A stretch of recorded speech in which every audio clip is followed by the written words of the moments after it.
இன்றைக்கி நாம் பார்க்க போகிற இடம் வந்துட்டு கால பைரவர், அதியமான் கோட்டை, தருமபுரி மாவட்டம். ஸோ இந்த கோவிலுக்குள்ளே நாம் வரும்போதே அவ்வளவு கூட்டம்.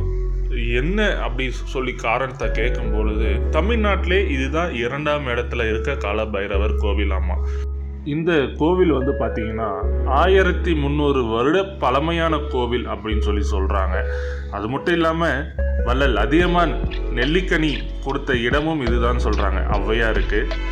ஆமாம் மக்களே, இந்த கோவிலுக்குள்ளே வரும்போதே அவ்வளவு பாசிட்டிவ் எனர்ஜி வந்துட்டு நமக்கு கிடைக்கிது.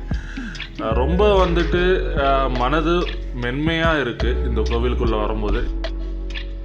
சரி, இப்போ நம்ம இந்த கோவிலோடைய வரலாறு என்னன்னு தெரிஞ்சுக்கலாம்.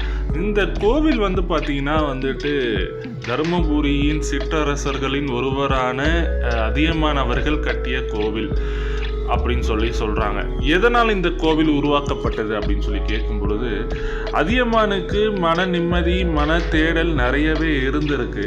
ஸோ அப்படி மன நிம்மதி, மன தேடலை நாம் பயணிக்கும் பொழுது அதியமானுக்கு உதித்த ஒரு எண்ணம் தான் இந்த கால பைரவர் ஆலயம்.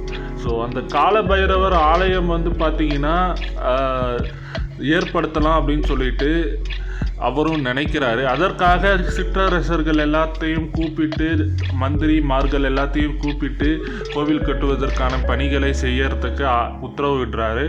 அப்படி ஒரு தடவை உத்தரவிடும் பொழுது நம்ம இந்த கால பைரவர் ஆலயத்திற்கு சிறுபணி செய்யறதுக்காக காசியிலிருந்து சிலைகளை எடுத்துகிட்டு வர சொல்கிறாரு. ஸோ காலபைரவர் சிலை வந்துட்டு காசியிலிருந்து வருவதற்கு உள்ளாகவே அவர் கோவில் பணி ஆரம்பிச்சிடுறாரு. எதற்காக அப்படின்னா, நம்ம கால பைரவர் சிலையை மட்டும் பிரதிஷ்டை பண்ணக்கூடாது, நவ தெய்வங்களையுமே வந்து பிரதிஷ்டை பண்ணணும்னு எண்ணம் கொள்கிறாரு. அதனாலேயே என்னவோ முதல் வாரத்திலேயே வந்து பார்த்திங்கன்னா வந்துட்டு காலபைரவர் சிலை வந்து சேர்ந்து விட்டது. இன்னுமே வந்துட்டு வேகமாக திருப்பணிகள் ஆரம்பிக்கிறாரு. இந்த திருப்பணிகள் ஆரம்பித்த பின்னாடி அவர் வந்துட்டு எல்லா போர்களையும் வெற்றிகரமாக வாழ்ந்ததாகவும் சொல்லப்படுது. மக்களை அச்சத்திலிருந்து மீட்டெடுக்கவும் போர்க்கடவுளாக செயல்பட்ட இந்த கால பைரவர் கையில் வேல் வைத்திருப்பது போல பிரதிஷ்டை செய்திருக்கிறார் நமது அதியமான் மல்லன்.